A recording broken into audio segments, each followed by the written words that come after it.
Good evening. Tonight we have Electrical Systems Capacity and System Safety presented by Stan Podjerski. This is Cornerstone Home Inspection Education Center, and I'm welcoming everybody tonight, and I will turn it over to Stan. If you have any questions, just feel free to break in or type your question in your chat pod. Thanks. Good evening, everyone. This is Stan Podjerski.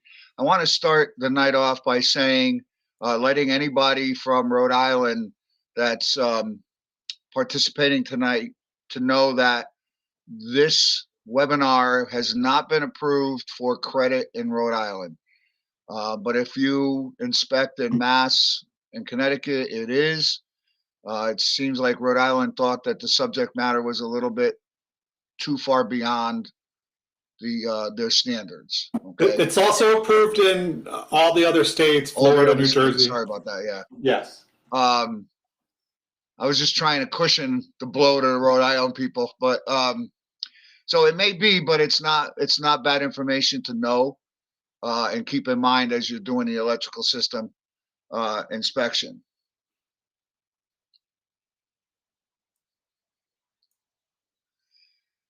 So how are we doing here with this electrical mess?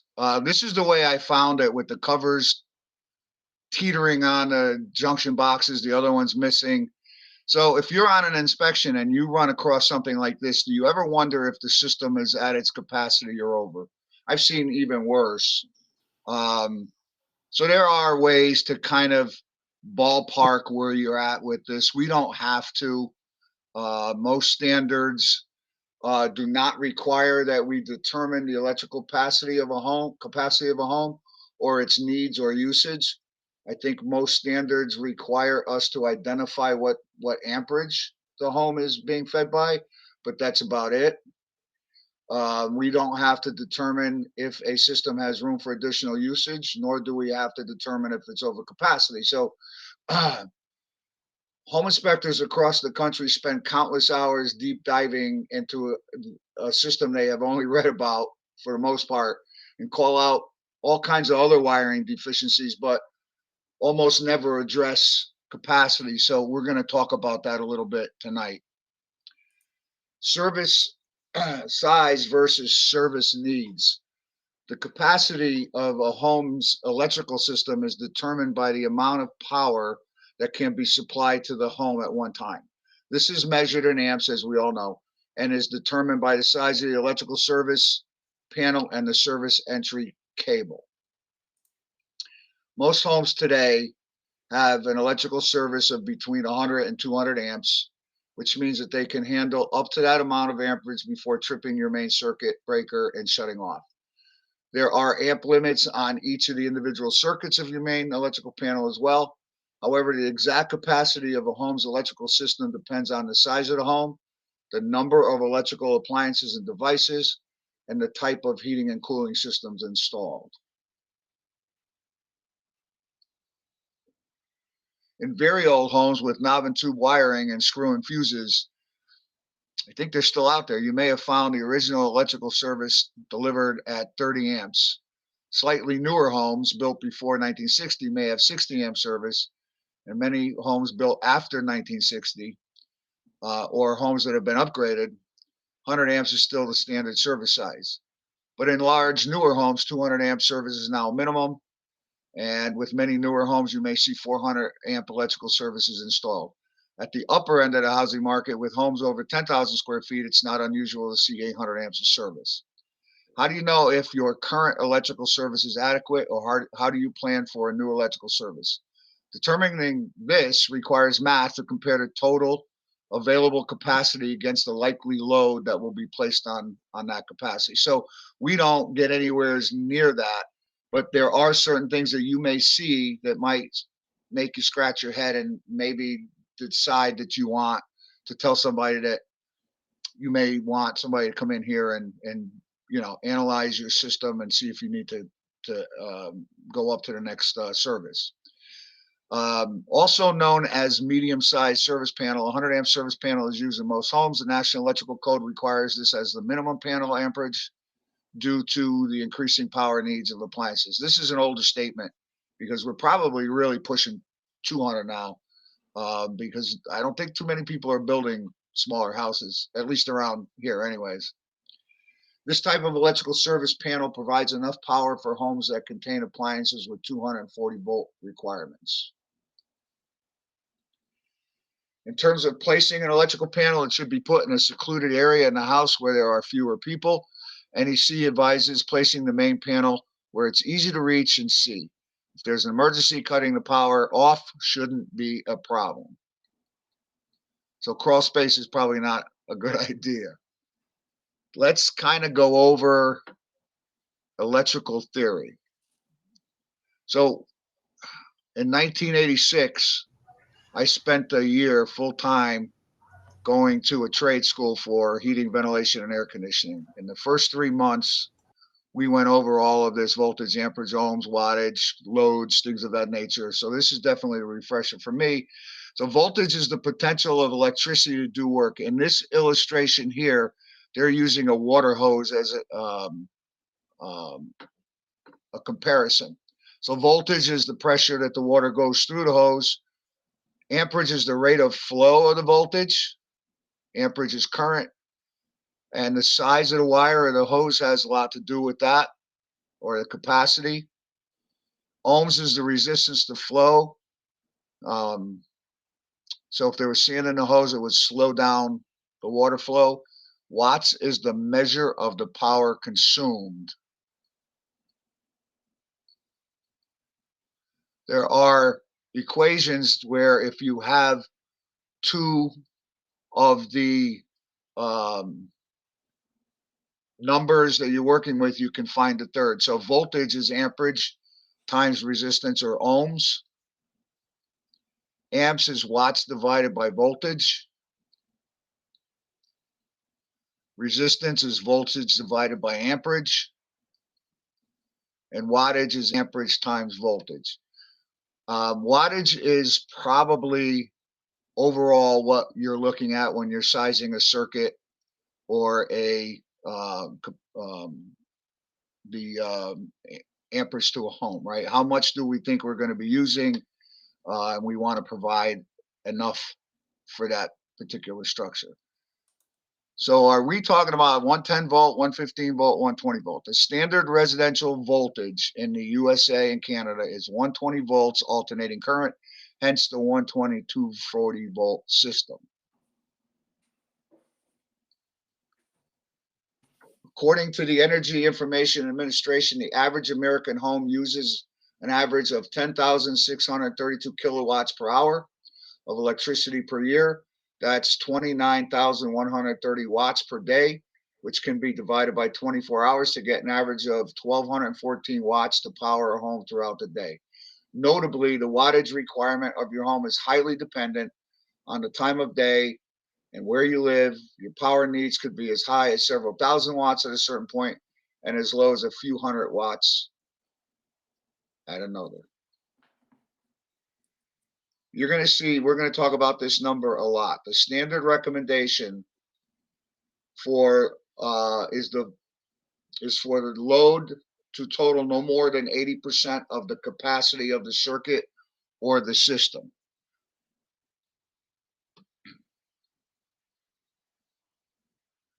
So how to tell if a panel is overloaded. If you live in the home, you may notice the following that would indicate some type of problem: power problems, frequent tripping of breakers, overheated breakers and wiring, buzzing, sparking, blinking lights. But if you're doing a home inspection, you may have little or no knowledge of this during the home inspection.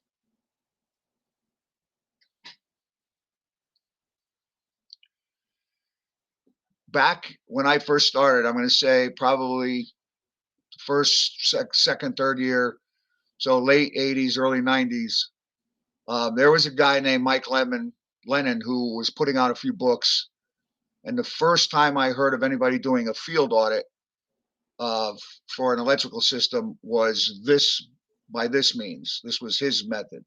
He would take 60 amps as a base for lighting and outlet. So all 15 amp circuitry, right? The lower end of the panel. he would add any 220-volt circuit, 30 amps or larger, and then he would take 80% of that number. If that number equal to or was larger than the system's amperage rating, the system was close to or over capacity. Now, if you think about it, you would have to go out of your way to put 80% of that house's circuitry on. But they use 80% of the circuit or the house as there's a little 20% buffer in there. And that's how he used to determine, obviously it's a ballpark about where that house was at as far as the load was concerned. Now, the problem with that is that's what the breakers are rated for, but you have no idea on some of those circuits what's on those circuits.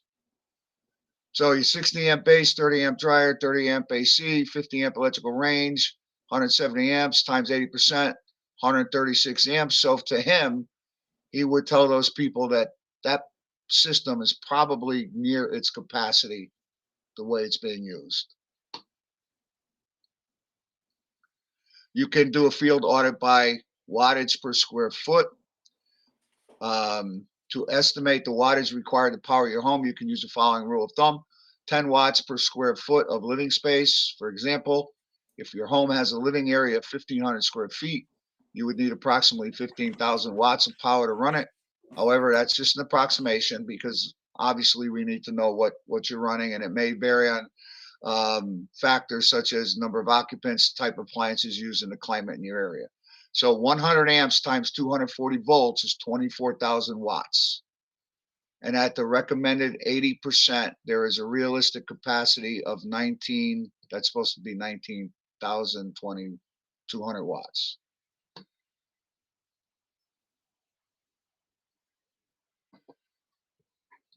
And by wattage, so a 20 amp circuit, 120 volt branch circuit has a total capacity of 2,400 watts. That's 20 amps times 120 volts. Since the standard recommendation is for the load to total no more than 80% of the capacity, this means that a 20 amp circuit has a realistic capacity of 1,920 watts. So to avoid the danger of circuit overloads, all the light fixtures and plug-in appliances together on the circuit should consume no more than 1,920 watts of power. So then there again, especially in older homes where circuits have been, I mean, you come to my house and almost every light box is a junction box to run outlets to other parts of the room sometimes. So you never know what's on these circuits unless you dig into the system pretty intently. Same formula can be used to determine the capacity of a house's overall electrical service. Because the home's main service is 240 volts, the math looks like this: 240 volts times 100 amps, 24,000 watts. 80% of 24,000 watts is 19,200. So in other words, 100 amp electrical service should be expected to provide no more than 80% of the total wattage, or 19,200 watts of power load at any given time.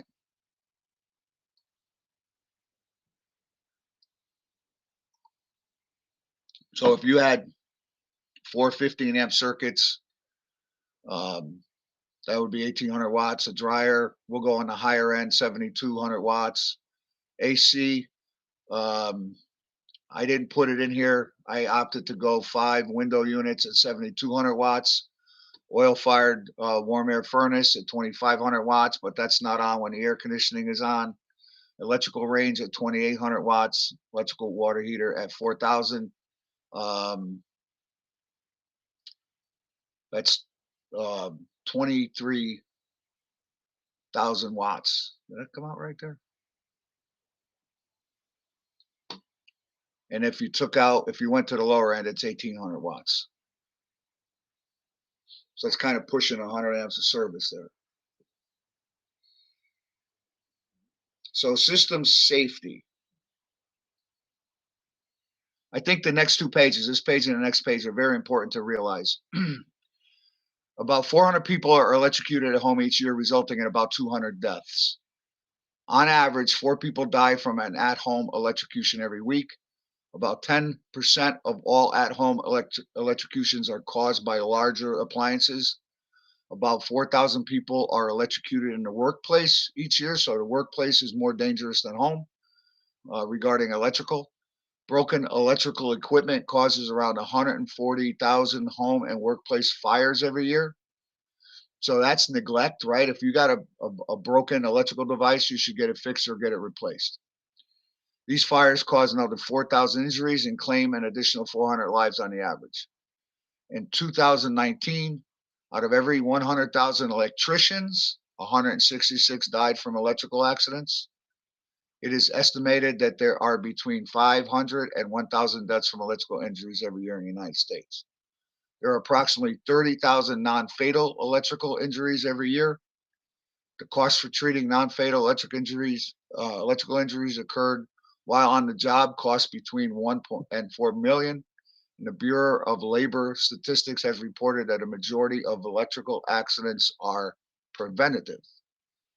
And that covers a lot. But so it is a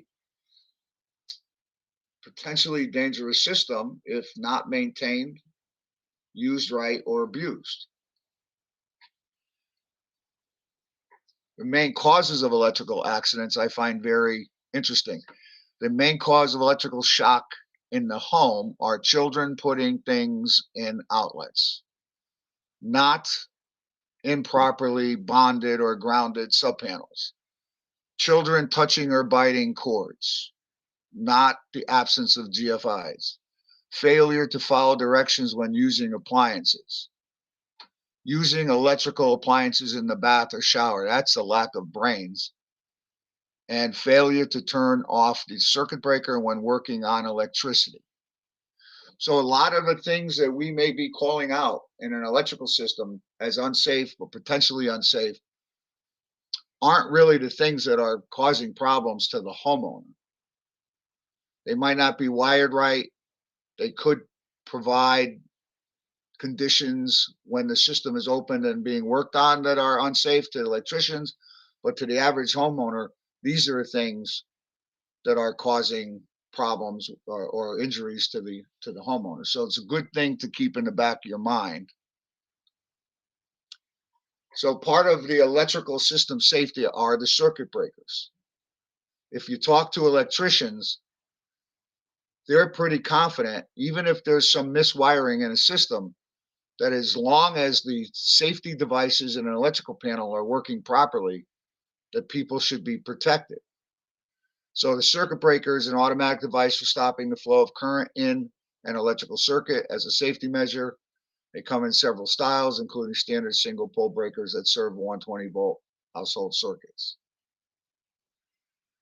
Now, it's funny to me because I see a lot of people across the country buying sophisticated electrical, trying to find bootleg grounds, all this stuff, but nobody's trying to test the circuit breaker to see if it even works. I don't think we should be, but this is the most critical part of the system, in my opinion, unless you have wires hanging out of your wall or ceiling that are hot. Double pole breaker takes up 2 slots and serves 240 volts.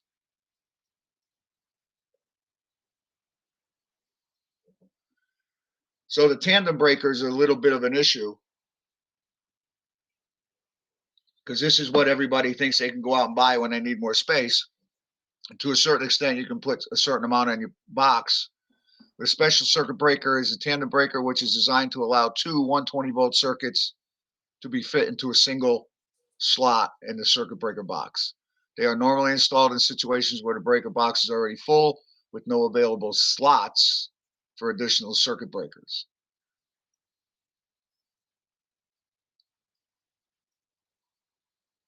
So how many breakers can an electrical panel have? The number of circuits that can be on a 100 amp panel depends on the size of your home and your electrical needs. A typical 100 amp panel has 20 to 24 circuits and can handle 20 to 24 full-size breakers. A 20 by 24 panel can support up to 16 full-size breakers and 4 twins. The number of breakers can max out to be 30 to 42, depending on the size of your 100 amp panel. However, NEC prohibits more than 42 circuits, so you can only choose between 20 and 42 breakers for a 100 amp panel. The number of circuits in a 200 amp panel depends on the panel's design, the type of breakers, and the electrical code. Generally, a 200 amp panel can have about 40 circuits, but it may be able to accept more with tandem breakers. A panel must have at least two 120, 240 volt circuits and one 240 volt circuit to be adequate. A sub-panel can be added to expand the circuit slots, reduce the load, and organize the distribution. So back to the tandem breakers, often called split, twin, cheater, or double breakers, provide two separate circuits in the space of a regular sized breaker slot. Every circuit breaker panel has a limited number of circuit breaker slots available. So the problem is that when the openings are all used up and you still need another circuit, what do? So you can upgrade the electrical panel or add a sub panel. And this makes sense if you need to add a lot of circuits. But if you need to just add one or two new circuits, it's possible to use tandem breakers, but your panel must be designed for them. This is all kind of repetitive. All right, so this is the tandem is not the same as a double pole breaker, which serves a single circuit, obviously. So electrical panel boards must follow UL standard 67. It requires lighting and appliances panels to be class CTL, circuit total limiting. Circuit total limitation is one of the present day standards for electrical panels sold in the United States according to the National Electrical Code. This standard requires electrical panel to provide a physical mechanism to prevent installing more circuit breakers than it was designed for.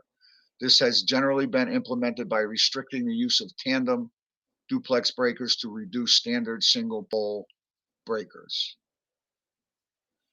CLT breakers have a rejection feature on the bus connection side of the breaker. This prevents them from being used in certain areas of the load center. Non-CLT breakers do not have the rejection feature and will fit in any space in the load center.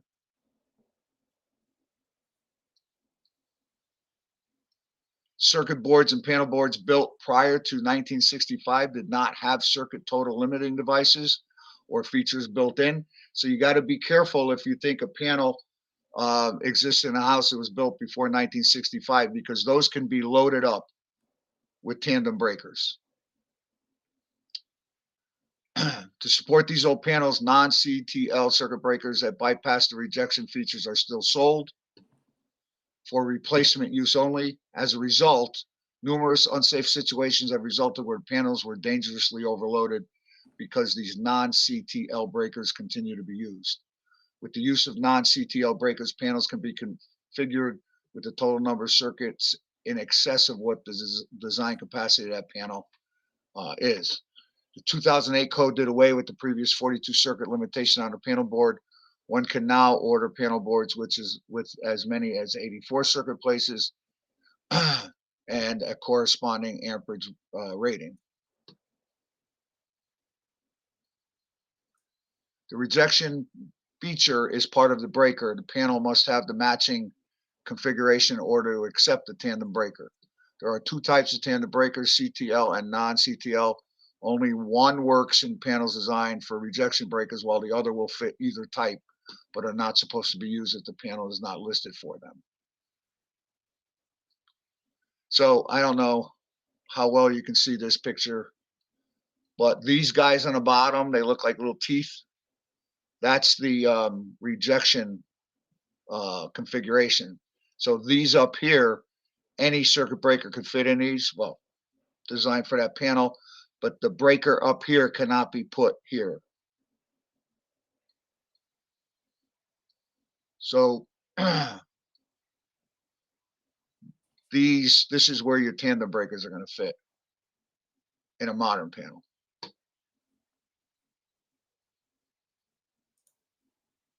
So the problems with tandem breakers: being a smaller version of a typical circuit breaker has its drawbacks.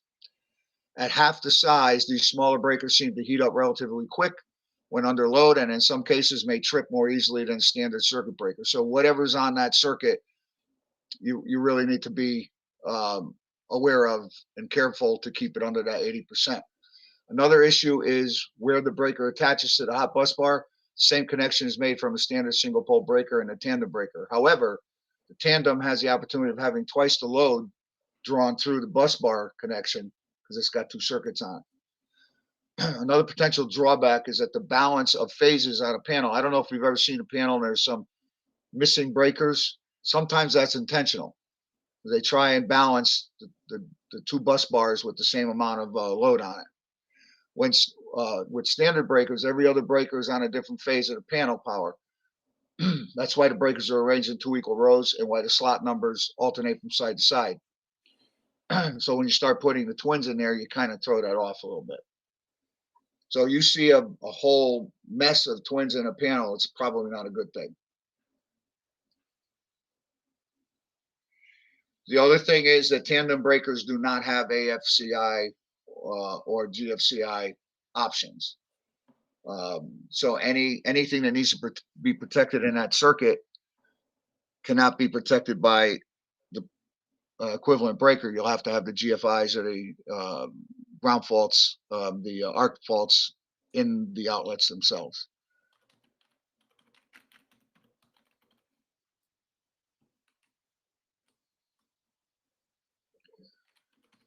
For simply adding a new circuit in your home with its own neutral, a tandem circuit breaker can do the trick. But if you need to add several circuits and your panel is already close to its safe load capacity, the better option is to add a sub panel or upgrade to a larger main service panel with more capacity. So at that point, you're not adding 1 circuit and then, oh, I need another one. You add another one. You already have a sub panel or a newer panel ready to go with open slots. You know, this is going a little quicker than I thought it would. So double tapped circuit breakers. When 2 wires are attached to the circuit breaker, it's referred to as a double tap. Almost all breakers are designed to only handle 1 wire per terminal. Although there are a few manufacturers that design breakers that have terminals that can take 2 wires, these are not common. Most likely, if you see 2 wires attached to 1 terminal on your breaker, you can be pretty sure it's not supposed to be that way. The most talked about and most serious issue is the possibility of arcing. So if you don't jack that screw down, the wires can become loose because that screw's not designed to hold them properly, and the result can be sparks, which can caused by the electrodes combining with gases in the air. The creation of these sparks is called arcing, and arcing creates a very real potential of an electrical fire. And that could be in an electrical outlet, in a switch, any place where the wires loosen up. So as you're going through a house, if you find switches that are loose, electrical outlets that are loose, just chances, especially if lights are flickering, chances that promotes the loosening of wires, and all that should be tightened up. You should make recommendations. Hey, Stan. Yes. On the double tapping, we see a lot of times where the doorbell transformer is double tapped. And, you know, a lot of times I'll have an agent just standing behind me going, you know, I've been in a lot of inspections. Most inspectors say it's not a big deal.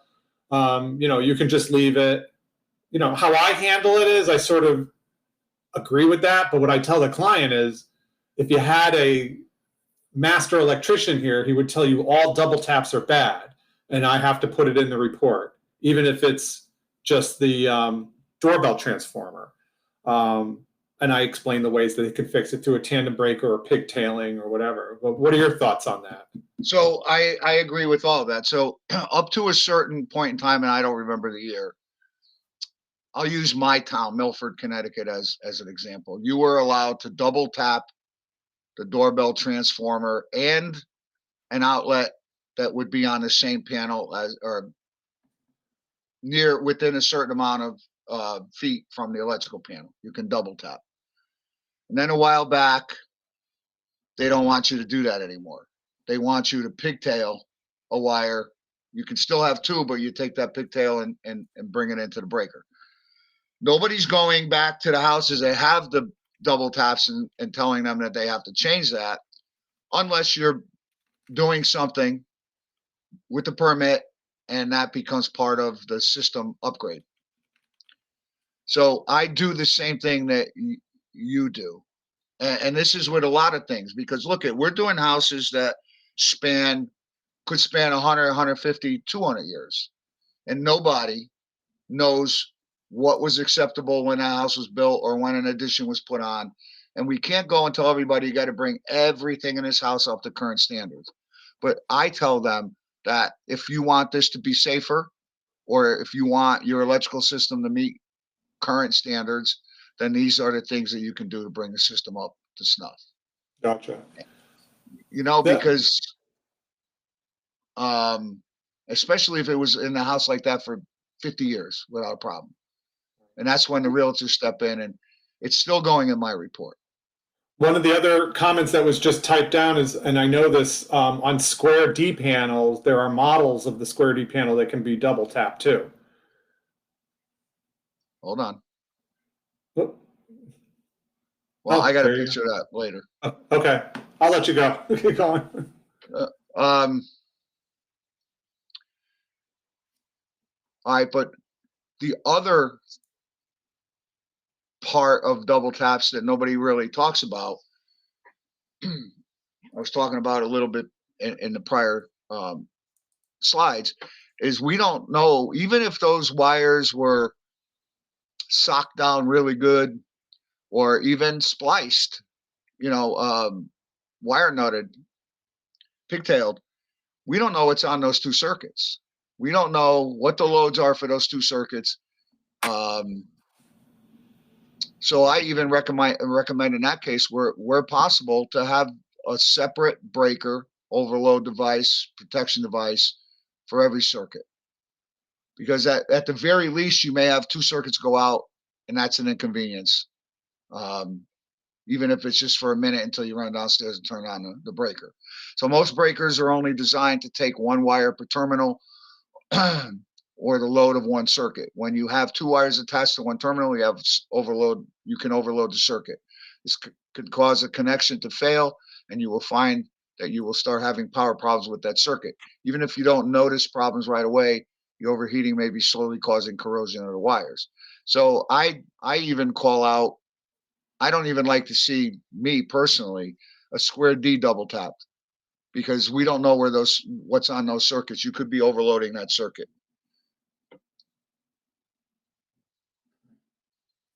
The other thing is, and I mentioned in my house, if you look at all the things that are written on this panel here, you can't tell me that they were all on the original circuit. It looks like a lot of things were added, different pens, different color pens. So over in older houses, people just kept on loading up these breakers when they had a chance. Here's a twin. When I see stuff like this, I just start to get a little concerned. Can't even read half of this stuff. But those are overloads waiting to happen, in my opinion. So one of the questions, Stan, that we just got is, should we call out all square D double taps? I'm not telling you to do that because it's allowable. Here's a square D right here. It's not, I mean, it's designed, so I guess you really can't call that a double tap. But my point is, we're going to have two circuits on this breaker. It's a 15 amp breaker, and we don't have any idea, unless originally designed for that. We don't know what the load is on those two circuits. Right. So the simple thing is, if this keeps on tripping, then you know one of these circuits is overloading the breaker, right? We should get to. Right. So I don't really call them out. I don't like them, but they at least hold the wires better. And I tell people, if you have a problem with this, if it trips, then you know you got to think about an alternative. But I'm not telling you to call them out. When we talk and I tell you what I do, I'm not trying to tell you to do what I do. I'm just giving you another line of thought when you're looking at these things. I think the general consensus, though, is if you see an older square D panel and you're seeing double taps, it's most likely you really need to call it out. Right, because let's say you got 20 circuits in the panel. They're all the same. They all can take two wires, and there's only two circuits that have two wires in there. Then they added those circuits. So my first thought is that breaker big enough to handle those two circuits? Now, if they're clearly marked and you believe what you see in the markings, then you can feel a little more comfortable about that. But on the other hand, once I see one or two things that I think are wrong with that panel, I don't try to be a hero and go in and look at everything. I say, you really should have an electrician come in and just go over this, bring it up to snuff. Right. But no, I am not telling you to call out. These wires are secured properly here as far as arcing or possible arcing.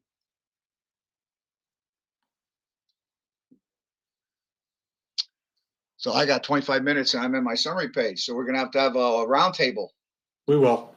I did a condo inspection and they finished the basement off. And I called out a bunch of double taps. And I guess the homeowner was an electrician. He got home before I can even get in my truck and get out of there. And he came running after me. And he started going, you really got a problem with those double taps? And I said, are they really allowable? Does the code allow them? And he turned around and walked away. So, you know, I want to sleep at night. Everything goes in my report. And then you figure it out later. And nobody calls me back and says, hey, you made a bad call. Doesn't mean I didn't, but they don't call me back and say that. So with a little sip of bourbon, I sleep fantastic every night. So the state standards for home inspectors do not require that we estimate the capacity or load of an electrical system or even a circuit. If you see things that are a concern regarding load or capacity, or you feel that you do, just advise that the system should be evaluated by a licensed electrician. That's all. And then when properly sized, installed, and functioning properly, circuit breakers are the front line of protection for an electrical system. So I've known and talked to a lot of electricians. I played softball with them. I have a lot of friends that are electricians, and they take, you may think they're taking a cavalier attitude. I don't know how many times, and this could be for any trade. Home inspector calls something out, have it evaluated by the professional electrician, comes in and goes, it's okay. They used to do that back then, and they walk away. That's not cavalier. They're in those panels every day, right? I mean, some of them are nutty enough to wire stuff live, hot. I see them all the time. But they're pretty confident of a couple of things. Me and you should not be in that panel, an electrician only. So you go dabbling around with your electrical system, you're asking for trouble, number one. Number two, they really do feel if the breakers are working properly, that system is safe to use, even if there are some wiring defects in there. And I'm not talking about wires sticking out of the wall or kids sticking stuff in open outlets. Those should be covered. But in general, they're pretty confident if the circuit breaker is working right, there's a level of protection there that should prevent a catastrophic event. All right. But of course, damaged equipment, improperly used equipment, those are all big problems, no matter how safe that system is. So that's kind of their mantra, so to speak. And they definitely do not like people who are not electricians going in there and doing their job. Pete and I were just talking. He's from Rhode Island. And there was one point in time where the electricians, they must be organized there. They didn't want home inspectors to do any part of that electrical system. They didn't want them to take the cover off the panel. So the standards are very specific on what home inspectors can do with that system during an inspection. And the trade guys are going to go after you or make you look like a fool if they feel you don't know what you're talking about. Because that's what we do, right? We call out a problem and we tell them to have the trade guy come in and further evaluate. That's when they start taking the swipes at us. And to a certain point, I can understand that because we're jabbing at them too. So we should be in a position to make them on our side because we're so low in numbers when we have to do something. But so just be cautious on how you write things up and don't make a profession look like a bunch of fools. But get your point across. So we got some time left. How do you want to handle 20 Hey, minutes, Jim? Stan, what I want you to do is end your screen sharing, and I'm going to see if I can pull up something I want to show you. If you just stop your screen and just hit end screen sharing. There we go. Let me see if I can get this going. Hold on. Oh, that was too easy. Can everybody see this? I see it. It's kind of Okay. small. It's kind of small. Yes. Okay, let me see what I can do. Hold on. The best double tap I ever seen was somebody quadruple tapped the main lugs or the wires. Is this better? Somewhat, yeah. Okay, What do so you wanna if you show? take a look at the left side picture, this is the main panel. You see the main disconnect at the top right here. Yep. Okay. This is the sub panel to the left of it. So they're sort of reversed. I had to write this, the way I wrote this up was the main panel box is located in the basement. The main disconnect breaker read 100 amps. The main feeder for the panel appears to be undersized. This is a main feeder coming in. It appears that larger feeders are going into the sub panel here, and a 70 amp breaker is feeding a 100 amp breaker in the main panel. So that was kind of crazy there. That Basically, 70 amp breaker might just be acting as a switch to isolate the sub panel. I'd have to think about that. I'd have to stand there and look at it for a while. yeah, I mean, I was there for 15 minutes looking at this thing, and basically what I found was this big fat wire here, right here, if you can see it to the upper right, where I'm sort of highlighting, Yep. fed a wire into here. This looks barely, it didn't look to me like a 100 amp size wire, but it feeds it into the sub panel. And then at the bottom here, maybe this is 100 amps, but at the bottom left here, these wires were going all the way through to here, all the way to the top to the main panel for the main disconnect. This Now you fat got me wire, totally confused. yeah, this fat wire here should have been feeding the main panel right here. So the point I'm trying to make is you see everything, and it can be very, very But difficult. here's the other thing. If you see something that just doesn't look right, let's say you're doing 15, 20 inspections a week, whatever, 10, and almost all the panels look, you're finding the average things that you find. Then you see one panel like that that's totally knocks you for a loop. Don't be afraid to call it out and say, have somebody evaluate this. This is not really normal wiring. Now you're covering your own ass. And my saying, if you cover your ass, you're covering your client's ass. Now, unfortunately, in today's market, there was a time when the realtors would bring people in to price stuff out to help their people get an idea of what they were going to have to, and even maybe try and submit get $5,000 off or $10,000 off. Then all of a sudden, when these contractors noticed that all I'm doing is giving people numbers and not getting jobs, they stopped. They wouldn't come anymore. They started to charge a little bit, at least around here, but then they said, screw that. It's not even a moneymaker. But at least you wrote it in the report that somebody should evaluate it, whether it gets done or not. I can't tell you how many times this year already people are saying, informational purposes only, right? You got to tell me the house is going to fall down. If not, I'm going to buy it. That's just the way they're buying problems now. But, I mean, I somehow got on this electrical home inspection group, and they fight amongst each other. The plumbers fight amongst each other. Nobody, if you ask a question, for instance, I asked them, they didn't know I was a home inspector. They just thought I was a member. I said, if a homeowner asked you to come to the house that they were possibly buying to evaluate the electrical system, what would you do? 58 guys answered me. All right. Only one said that they would use an infrared camera. And one guy said that if it's over 50 years old, he would recommend replacement. from the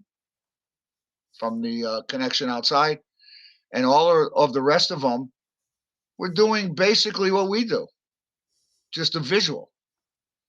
But they were all over the place too with what they were looking at. Nobody talked about, is the sub panel, if there's a sub panel, is it wired right? Just basic general stuff that we're doing. So they don't even dive in that deep in a situation like that. And I'm sure other trades are similar.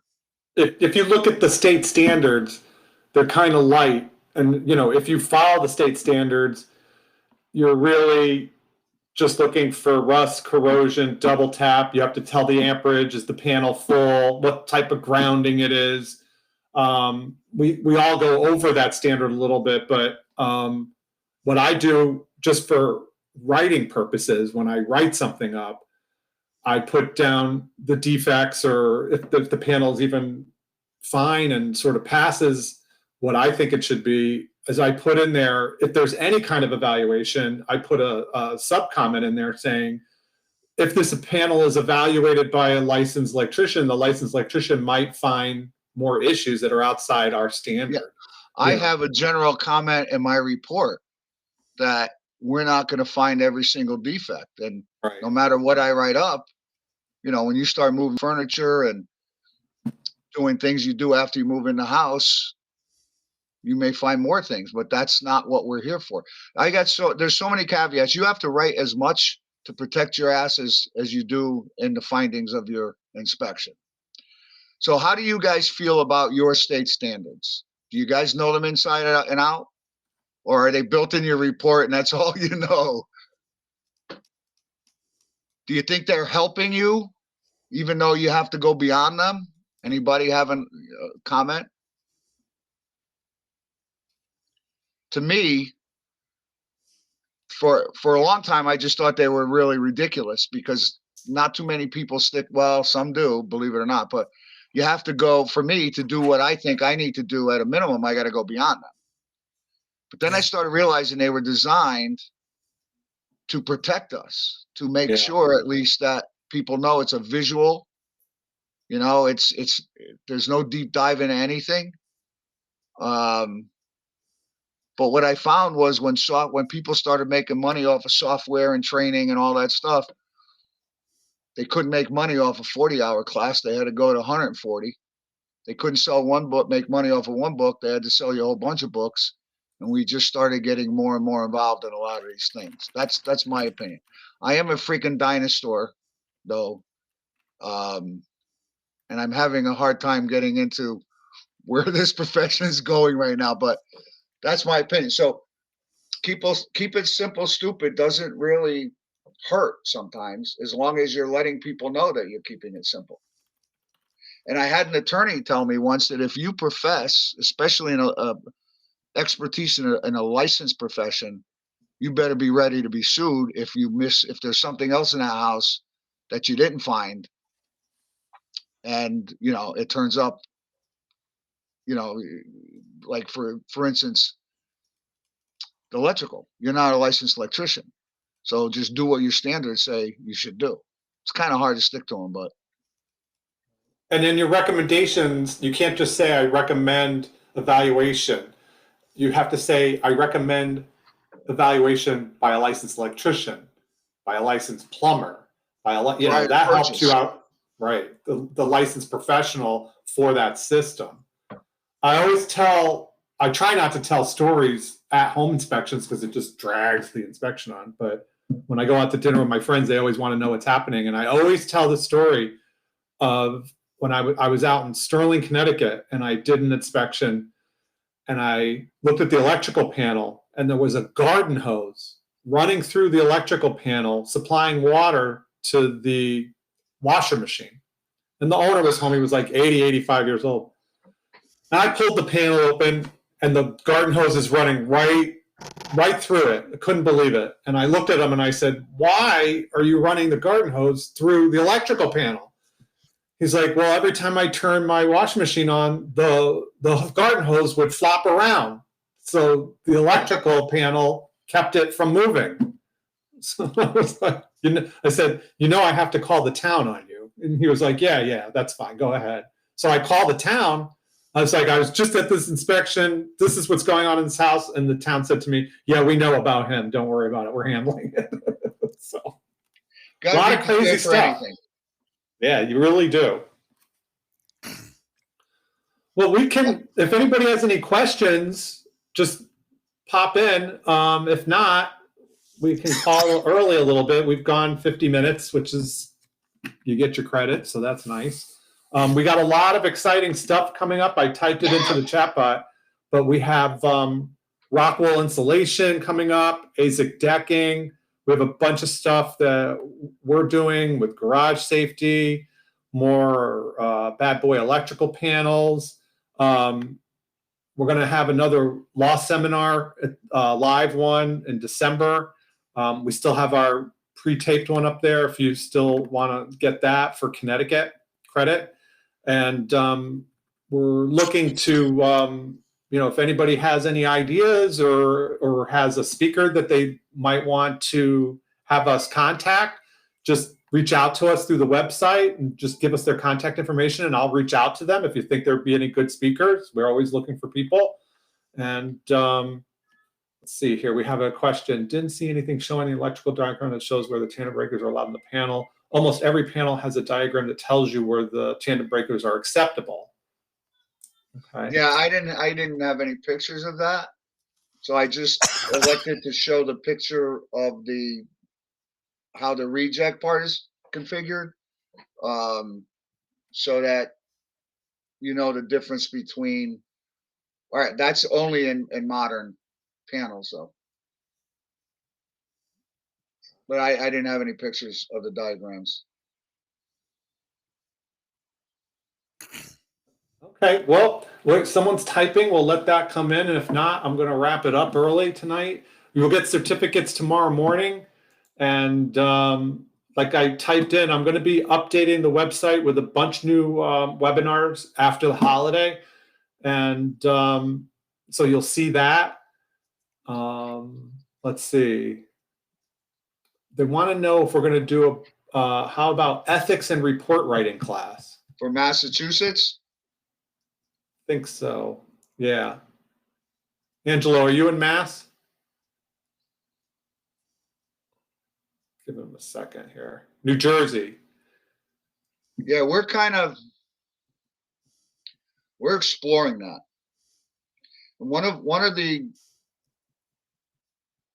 things holding us back in providing, say, standard review or law classes or things like this for other states is that, we don't practice in that state, and we want to make sure that we're going to get things right when we present it. So we're looking into that for other states as well. But we want to be comfortable in being able to present it. Exactly. So we are researching it. We're pulling information in and it shouldn't be a problem. We are anticipating doing it, but we want to make sure it's on par with all our other classes. That everything's been going so well, and we want to keep up that quality. So we are working on it. Okay, I am going to end us. If anybody has any questions, last chance. And we will see. Thank you. We will see you after the holiday.